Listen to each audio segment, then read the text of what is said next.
Hey guys, it's Doc, and today I'm going to be shooting your online owner's manual, and I figured I'd do it in video format because we have so much to cover. There's so many variables and so many ways to run this, but it also is good as if you're considering one of the units, this is a good way to get familiar with it as well, to make sure that it fits your needs. But before we did that, I thought I'd explain that I'm going to use the unit that's actually going to Quartz Creek.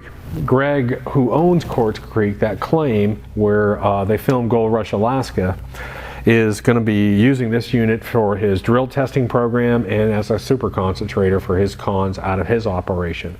But I thought it would be neat. I'm getting ready to ship this out in about 2 days. I figured I'd grab Greg's unit, show you his unit, how it's made, how it's done, and use it as an example before we shipped it off. So I thought that'd be pretty cool. So stick with me. We're going to run through the different aspects of this. I'm also going to include some field footage, and I think hopefully you'll find that this video owner's manual is better than sitting around trying to read 20 pages, because I can go a lot quicker than actually writing. So now I'm going to talk about the safety of the unit, and I really do want to stress the safety of the unit simply because it's an all metal unit, and because it's a stackable unit, you run into some issues where there are some points of danger that we want to warn you about. When you do order one of these units, we do have you sign an acknowledgement form saying that you understand that this isn't a recreational stream sluice. This is a more advanced piece of equipment. There are special features on this, like the header box. The header box actually comes up and down. You could catch a finger in it when you're stacking your trays. There are slots in here. This is, like I said, it's a 100% aluminum unit, so there are pinch points in this, and we want you to be aware of that. Now, when the units come in, I've actually got several behind me. When the units come in from our CAD and cut facility, they're plasma cut, so they do have sharp edges. And we go through, and each machine receives several hours of additional finishing. In other words, we break it completely down again, and every single edge we go over, we hand buff it down with machines, and then we hand sand it. It's a long process. So every single edge we go over and make sure that there's no potential for cuts, that they're smooth, and that's one thing that you're going to find is when you get the unit in, you can feel all the edges, and they've been hand buffed and hand sanded. We actually use small motorized, and then we go back and hand sand them. So there's a lot of labor involved in this unit. Same thing with the mats. All the mats are custom made for each unit. This is a handmade custom unit. Each tray might have a slight variance, so all the mats are made. Your mats are made for your unit when this is done. Okay, so when it comes, one of the nice things that we've done with this unit is we've gone through 3 generations of packaging and shipping and boxing. And I want to probably throw a clip of that up so you can see it. We've actually reduced it down to the point where we can fit this entire unit and all the components into 2 boxes. And we can now offer anywhere in the US, I think we're offering a flat rate shipping charge, which is really nice. So the other thing I want to do, and hopefully is you watch this before you get your unit, is that save your boxes. Those boxes are expensive. All this packaging is kind of expensive that we've developed for this, but it allows you to actually box it up, and if you're going on a trip, you can rebox it and ship it to your location if you want to, which is nice. So if you're in Florida and you're going to go up, you're going to go to California, you don't have to pack it. You can actually ship it UPS or through the post office. It'll actually go through priority mail, and you can ship it to your location ahead of time. So save your boxes and save your packaging. It's a nice feature about it. When your unit comes, I want you to understand something. We build this entire unit as it's ready to work in the field. So we build this complete unit, we put all the plumbing on it, we put all the mats in, everything is done, and this unit is ready for me to inspect and hook up a 2-inch water hose to. So it's ready to run. Then it goes over shipping, and we break the entire unit down. So each one of these units comes in, and you'll probably even see numbers on them, a sequence of numbers, where all of the trays stay together, all of the parts stay together, everything stays together all the way through this process until it gets to shipping. So we actually have this unit ready to work in the field. When it goes to shipping, it gets all broken down, and each unit gets packaged up one at a time so nothing gets mixed up. So it's going to come in the 2 boxes, and when you take it out, it'll have components in there, and it's pretty easy. Your leg brackets will actually be on it already, and you just need to slide your legs inside of it, put your eye bolts on it, and tighten these up. You can adjust your legs back and forth. I like to keep them fairly straight, but I'm going to tear this down in just 1 second. just so you can see,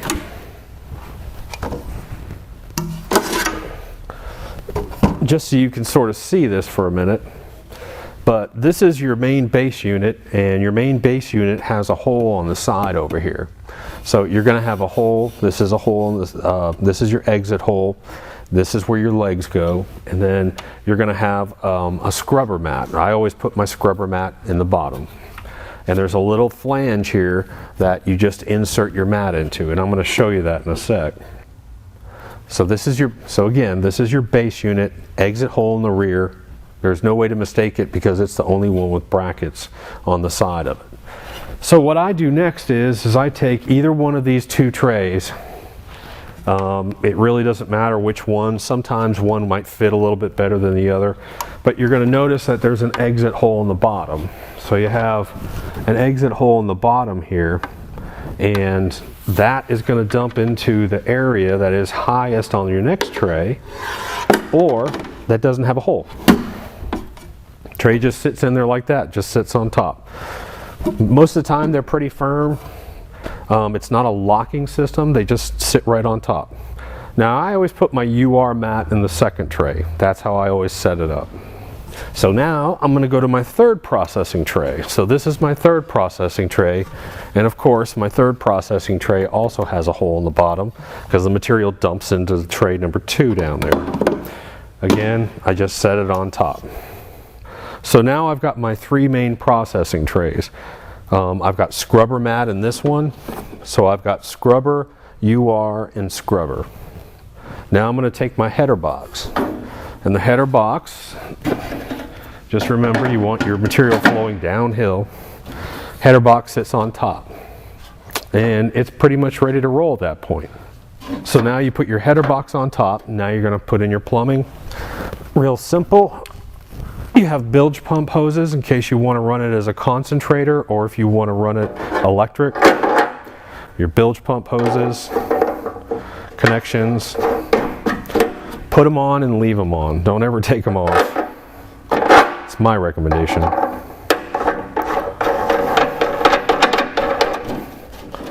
Just put them on. And so now, if you want to run it as a concentrator, or if you want to run it in the field electric, you can. And this is a 1 1/8 inch barbed hose connector. And let me show you. This is pretty much available anywhere, but this is the bilge pump hose. It's 1 1/8 ID. It just simply will connect on here. It's pretty tight. Sometimes I actually score this out. I bend this over so it fits a little bit easier on here. And you'll run 2 of those if you want to run it again as a concentrator, or as electric in the field. Now that hose does not come with it because we don't know what length you might want, so it's not all that expensive to get. So let's hook up the main plumbing now. So the main plumbing components. Again, this is where simplicity comes in. There's only 4 pieces. There's only 4 pieces of main plumbing in this. Ooh. So, but I want to explain how this works. This is a special ball valve. And I think I'm going to step over here and just show it to you. But this is a special ball valve that we found. Majority of ball valves are horrible as far as turning. You simply cannot even turn them. Now that's in a small one, not in a large one. But we found a special ball valve after about a month of searching, and there's 2 of them that 2 different ones that we include. It's either a gate valve or a ball valve, but it's real easy. You can turn it with 2 fingers, and it's the first one we've ever found like that. So now here's the other part I wanted to explain. Now this is the piece I'm going to show you over here. Now this piece fits into the ball valve. Now we've scored these inside. So we've scored them to make them fit just a little bit tighter. So once you put that in, it's a little bit hard to get out. We do not glue that. And I want to tell you why we don't glue that piece. Let's say we assume that you're going to run a 2-inch lay flat hose to this. So I brought along my lay flat hose. So here's a 2-inch lay flat hose, And the funny thing is a lot of units, a lot of Highbanker units come with a male connection, and I don't understand that really, because all of your lay flat hoses, they come with a female for your 2-inch pump, and then on the other end they have a male. So you have to sort of order a special hose connection, or you have to rearrange your hose. If we make it like this with a female threaded, this hose will just snap right in. It will just, any hose you buy will be set up that way, so you can get cheap. This is like $26 for 50 feet. It's real inexpensive. Now the other reason why I don't want this glued on here at first is, what if you want to use a 1.5 inch hose? What if you already have a pump and you already have a 1.5? You can get a reducer and put the reducer here, then glue it. However, if you're going to use this ball valve, and I'm going to come over here again, if you're going to use this ball valve, you need to go ahead and glue this into here. You don't need special glue. I just use super glue. I put super glue right around this edge. I just stick it in, and it's in there tight. Now you're only going to do that because once you shut this down like this, you shut off that pressure, the pressure is going to build right up in this end, and your hose is going to go shooting off. So you understand that. So once you get that, if you are going to use the ball valve, some people don't even use the ball valve. If you're going to use it, you've got to glue that piece on there. But you got to make the decision, do I want a 1.5 or the 2-inch? I prefer 2-inch. The hose does get kind of heavy. Some people like 1.5, but I don't like to reduce down from the pump. It just gives me the option of full flow if I want to. So that's how, once you make that decision, go ahead and glue that on with just a little bit of glue. Then we have a 45 degree, and then your 45 degree, I'm going to show you that so you see that. I'm going to come up close on it. So now you have a 45 degree, it's called the streak connector. So I'm going to come in here, same thing, we've scored this to rough it up a little bit, and it just slides through the back, and it connects on there, and it just hangs there like that. I have almost never had this connection come off, even with a heavy hose hanging off of it. I've almost never had that come off, so you do not want to glue it. You just leave it like that. This also is nice because all the time you'll understand that your pump may be sitting over there, and if your connection is this way, your hose is going to kink. So what you can do is you can actually turn this a little bit. You can turn it this way, you can turn it back over here, depending on where your hose is. So we like this to stay a little bit mobile. It gives it some flexibility. And the other reason why we do that is because we include one of these, this is just 2-inch PVC, but it has an angle on it, and it allows you to actually go in, put it inside here, and if your hose is over this way, now you can adjust this little point right here, and it'll straighten it out. So what I'm going to do, if I can get it off, I told you it's tight. So what I'm going to do is I'm going to show you the whole unit up close. I'm going to show you this whole unit up close. This is what it looks like. This piece comes off, it slides through, just connects in here. That water shoots in. You can turn this and adjust this as you go. So that's it. And now your plumbing is all set up. That's all you have to do. All your plumbing is set up, you're ready to go. Take your lay flat hose, screw your lay flat hose into here. I like to put it on before I connect it here. Your lay flat hose will be here. Your pump, that's a question that always comes up. What kind of pump do I need? And it's real simple. A 2-inch semi-trash, about a 5-6 horsepower. Most of them are rated between 55 and 7,000 or 7,200 gallons per hour, and that's fine. That's all you're going to need. You don't need a whole bunch of pressure on this unit. It's just a cheap semi-trash 2-inch water pump works great. The reason why it works great is because if you get one, mine that I run I think is 6 or 6.5 horse, and it probably is close to over 7,000 gallons per hour, 65. I can put it close to idle and run all day with this thing, and the gas, 1 tank of gas will almost last me the entire day. So it's real simple, cheap, semi-trash, no reason to spend big money on it. So we'll go from there, and we'll talk about a dredging pump later. So I'm going to take this off so I have a little bit more flexibility. But I'm going to take that off so I can show you a couple of things real quick. Now this is, I'm going to show you this tray. I'm just going to walk these over and show you on this camera. But so here is the main skimming tray, and you'll see that the material enters into the box, comes through here, and is skimmed out. Now there's an additional side tray on here, this side piece. And what that does is, as material starts to get skimmed out of these holes, it doesn't fall into the mat, disturb the vortexes in the mat. It actually carries it underneath and dumps it right in here. So again, there is a second additional tray, under tray on this, and it carries anything that's skimmed down to the very bottom here and dumps it here. That's why that second tray is on there. Now, so I'm almost ready to run in the field. I've got everything hooked up. So now I'm going to show you a new feature that was added at the last minute. I kept adding things and changing things right up to the last day that these things started to ship. And I wanted to make sure that I did it the way that I use it. So I'm going to show you this new little feature on it that's really neat. And this is the new fluid bed. And this is the new fluid bed underbox that we do. So it's a little system where we take a UR mat, a small UR mat, and that small UR mat goes right under the header box.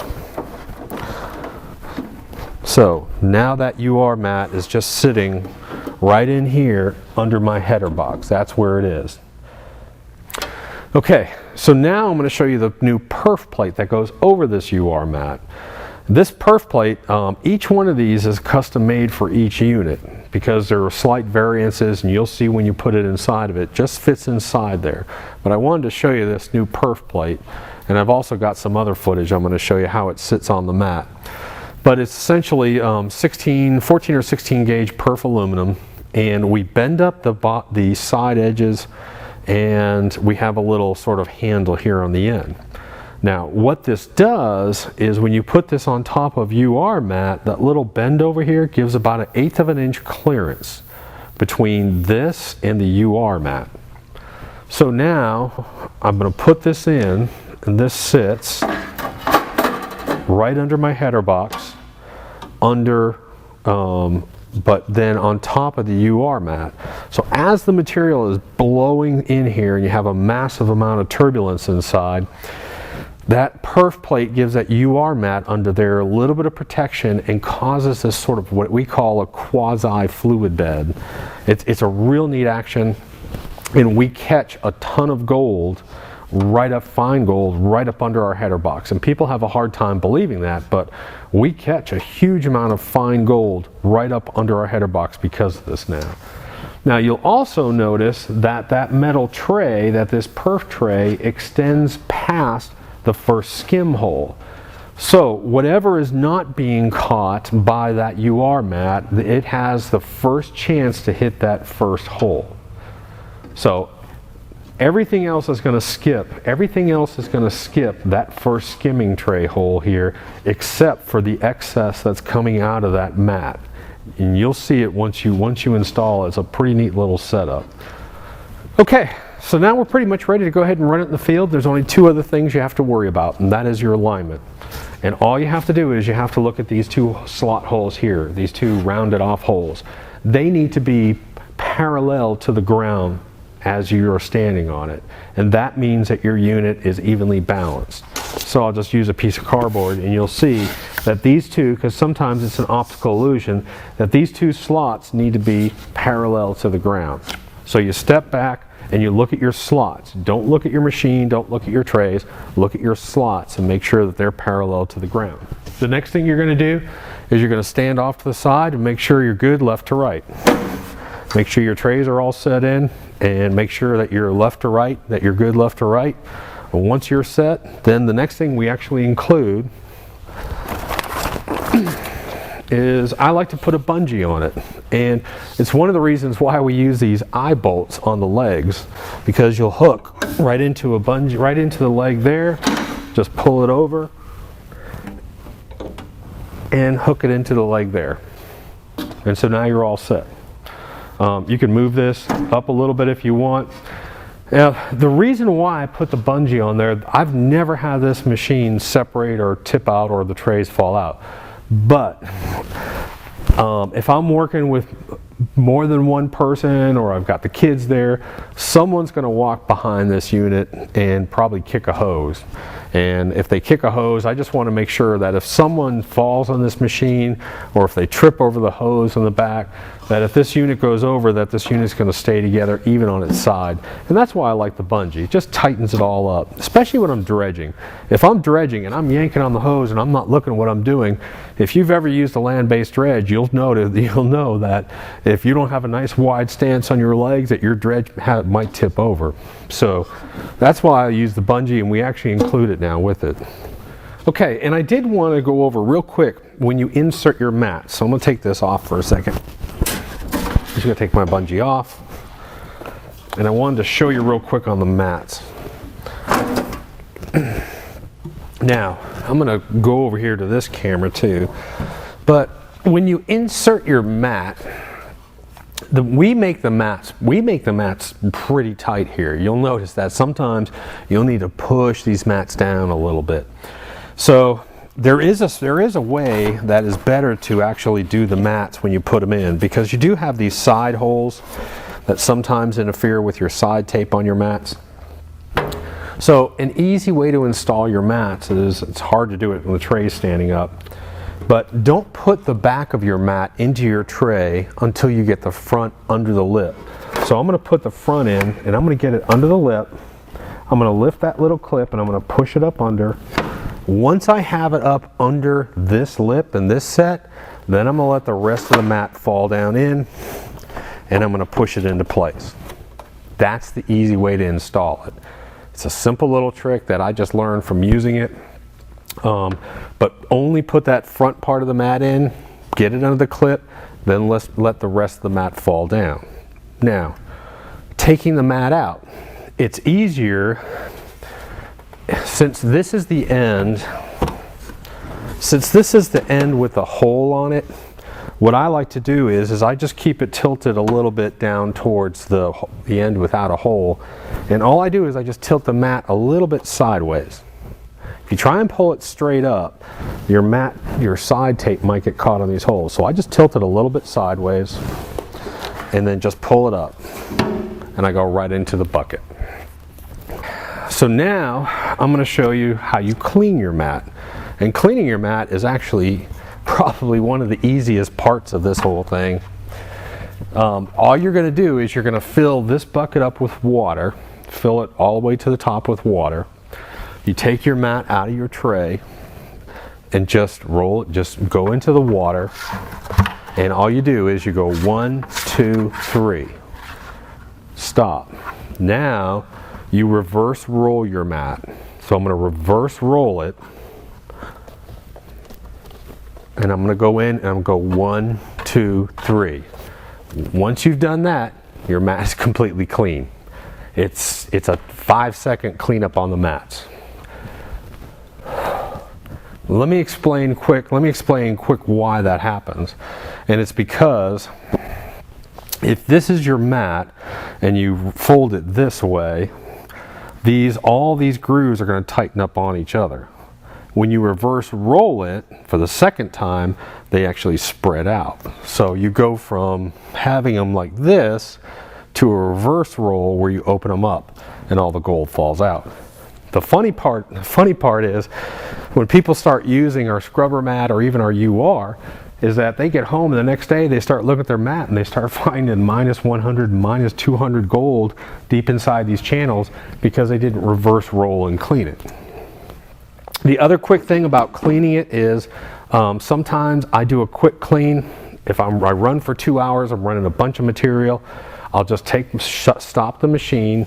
Now, I have some field footage of this. It's 10 inches wide, it fits right into a bucket. I'll take another bucket and just wash it out and let it go in, and do that to all 3 trays and then go back. So that's my 5-minute clean out. It's sort of a temp clean out. So if I'm running 2 or 3 hours, I'm running tons and tons of material, I'll stop, rinse it out real quick, won't even take the mats out, put it back together and run again. Now, one thing that's important to understand is that this unit is not designed to be 100% watertight. In other words, it's not like you can run it inside your garage with 5,000 gallons of water running through it. It's designed because of the motion, the switching motion of the currents. It's designed to sort of have a little, you'll see a little bit of spillage here, a little bit of spillage, but it's always that top level water. You'll see a little bit of water coming out here, out of here, and that's normal. That's the way the unit runs. It's kind of a violent back and forth action. Now, the other thing about when your material comes in here, I did want to explain real quickly that when your material comes in here, it mixes it all up, it crashes, it launches down, it gets skimmed, and all the heaviest material gets skimmed. All your large material, all your lights are going to come off the end, and only your heavy materials are going to enter this box. It drops in here. It goes through this one, drops down, goes through this one, drops down, goes through this one, and then exits. So you've got about 80 some inches of processing material of matting in here working that material. As this material drops, don't forget the velocity level is 0. So when this drops, your velocity level is 0 in this next tray, and it has to build momentum. And that's one of the things we like about it, is that I have a slow velocity, medium velocity, high velocity at different levels of the mats. So not only am I exposing this material to different surfaces, but I'm also exposing it at different velocities, which is really nice. Alright, so I got that out of the way. So I'm going to go ahead now, what I'm going to show you is I'm going to show you the different modes that we run it in. Number one is destroyer mode. And I'm going to go out and I'm going to show you field footage either during this somehow or later on in this real quick. I'm going to go ahead and I'm going to show you field footage of these different modes and the way I run them.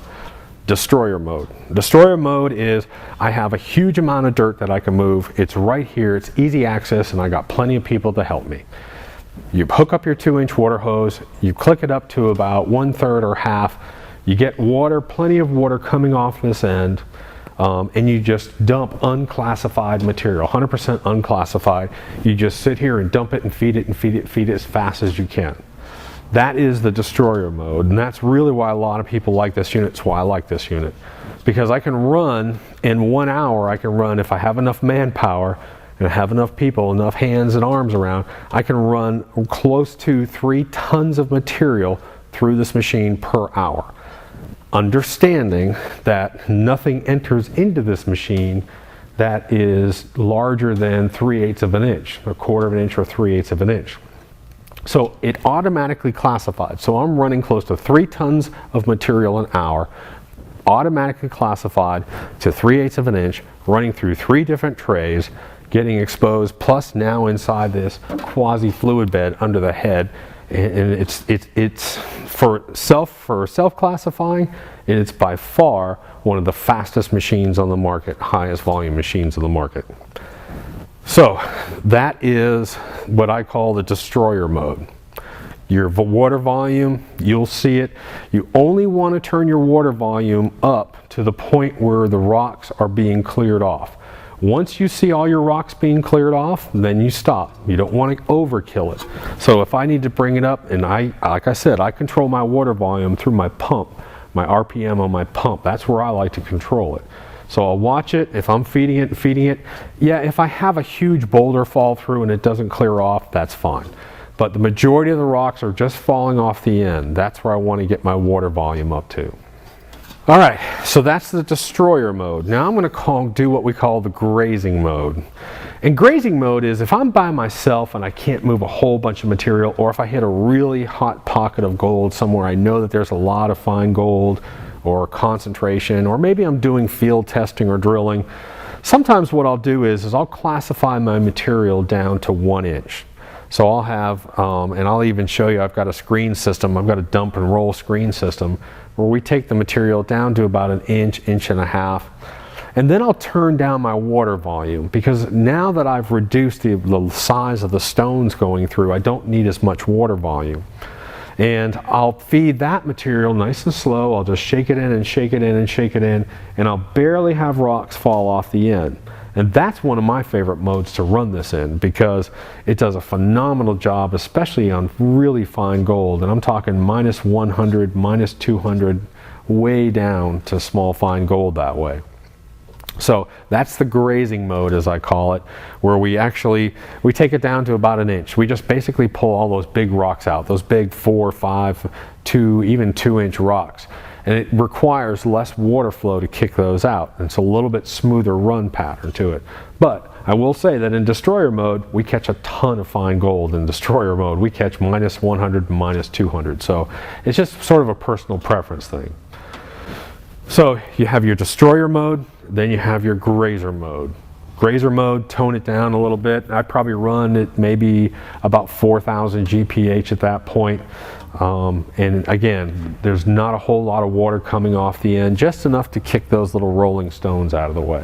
All right, now I've got to go in and I've got to show you the electric mode. And the electric mode is pretty simple. I'm going to grab a bilge pump. And if you want to go ahead and if you want to run it on a bilge pump, you can choose whatever you want. If you're going to run it sort of in grazing mode out in the field, which is probably where you would be with your bilge pumps, personally I like either 2,000 or 2,200 GPH pumps. So I have 2 of those running, putting into here, 12-volt pumps. I know some people say you can't run them both off one battery. I do. I run them off one battery, and I get hours of use of them that way. But you probably are not going to be able to do your destroyer mode on bilge pumps. There's just not enough flow in here. So classify it down to 1 inch, run it through, and the machine works great on electric. Now this is actually a 1500 GPH bilge pump, and I like to use 2 1500 GPH pumps when I go and use it as a concentrator. And I'm going to show you that in a second. But if you're going to run it as an electric out in the field, it's 2 bilge pump hoses, 2 probably, so you're going up to 4,000 GPH on your electric pumps. I'm going to turn this machine around so that I can show you a little bit about what I'm doing in here when I turn it into a concentrator mode. So what I'm going to do when I go into a concentrator mode, again, there's my perforated metal. Here's my under header mat. So there's my normal under header, and there is my perf metal that sits on top. But we also now include, the units now include a concentrator mat. So the units now actually come with a concentrator mat for its setup. So what I'm going to do is and sometimes we even write con mat only, because your con mat is going to be longer than any other mat. You can only use it to cover up your skimmer tray. So I'm going to put this in, and I'm going to cover up, and it's a pretty tight fit, I'll warn you. I'm going to cover up this entire skimmer tray.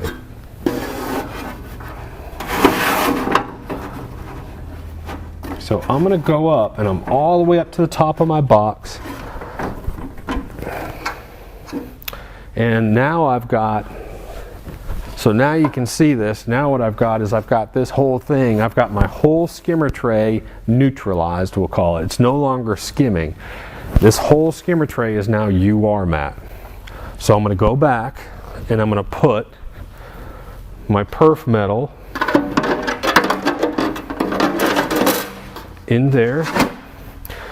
So now I've got my perforated metal, and I've got a full level of UR mat now on the top skimming tray. And what I'm going to do is I'm going to step back the machine. Let me turn it this way a little bit so you can see this. And now what I'm going to do, is I'm going to step back the machine a little bit. I'm going to step it back to right about there. Now, if you are going to use it as a super concentrator, I will warn you of one thing. Sometimes this tray wants to slide down in here, so I just you can take a stick, you can take a metal bar. I just have a little piece of aluminum. I just put this right up under here just to keep it from falling inside that tray, because you're going to need to adjust it. You need to go back and forth a little bit just so this material falls in here. And I hope that's clear now. So I'm going to put my bungee on it, and I'm going to hold it in place with my bungee.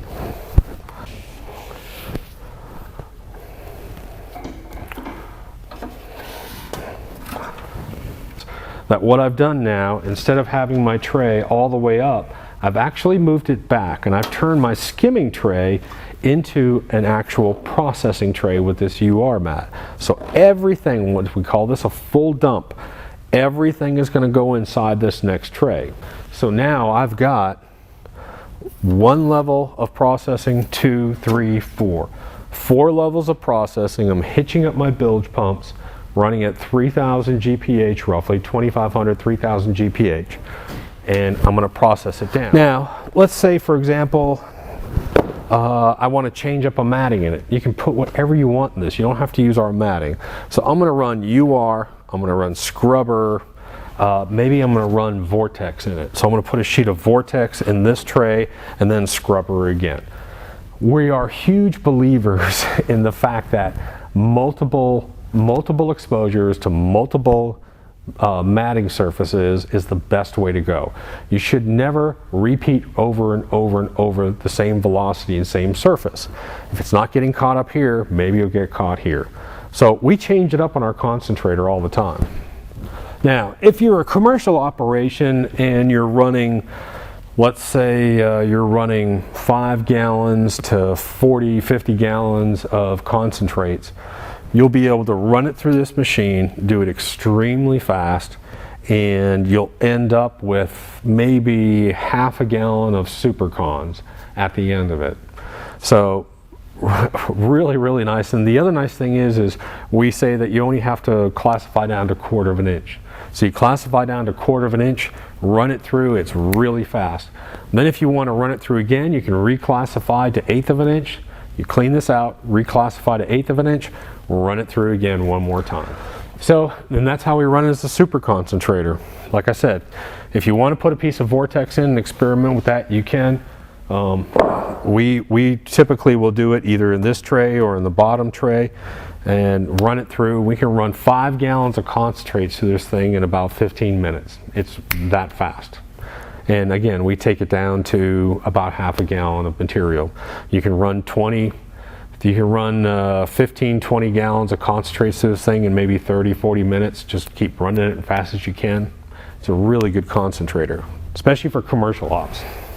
So now I've covered in the destroyer mode, the grazing mode, and as a super concentrator and as electric. So now I'm going to show you as a dredge real quick.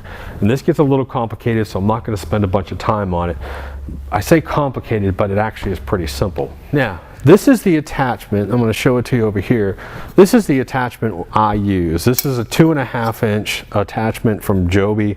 We're trying to get some sort of program going where we can keep these in stock, but it's such a hard time. So all I do is I take this unit, I remove my plumbing out, and this was a last minute change as well. This hole wasn't large enough for a 2.5, and we bumped it up to 2.6 inches so that the 1/2 inch, so that a 2.5 will barely fit through there. So you have that nozzle now. You just take your 2.5 inch dredge hose, hook it up to here. You'll have to make your own holes in this. We don't put the holes in there standard. You'll attach this bracket onto it, and then you go ahead and hook up your dredge hose and you run from there. Again, we don't sell it standard as a dredge. If you want to convert it into a dredge, I'm going to show you some footage of it dredging in just a minute, and you'll see that at 2.5 with a high pressure pump on it, this thing will just tear up. A small creek, or the 2.5 is a wonderful size for this. Now, there's all kinds of modifications you can do on this, and a lot of people are going to play with it and change it. As an example, if I'm dredging, there's a kick plate right in here. Sometimes I'll take that kick plate out because I don't need as much water speed, and I'll take that kick plate out of here and just use it as a normal crash box. So when I'm dredging, sometimes I'll just go ahead and take it off, but you're going to see when we dredge the amount of material that you can move with this, and you don't have to worry about rocks in your riffles. And that's the beautiful part about this, because it still self-classifies. So you still are running a dredge, you're pulling up as much material as you can. You don't have to worry about your riffles clogging. You can just work and work and work. The footage I'm going to show you, I think we're in sort of what I call a dead creek. There's very little gold in it. It's actually in the back of a cabin that we have. But there's a huge amount, it's a huge amount of soft material we had to move to try and get down to something firm. And I was actually shocked at the amount of black sand that we caught in this thing running it. It was amazing. And when you set it up as a dredge, people ask me all the time, well, what kind of pump, what kind of hoses? We will not have a dredge conversion package available for some time, I'll let you know that, because we're working with a couple manufacturers to try and have one available, but it's so difficult. And you have to sort of do the research on your own to convert it into a dredge. It's not that hard, but you need to understand how the dredge works.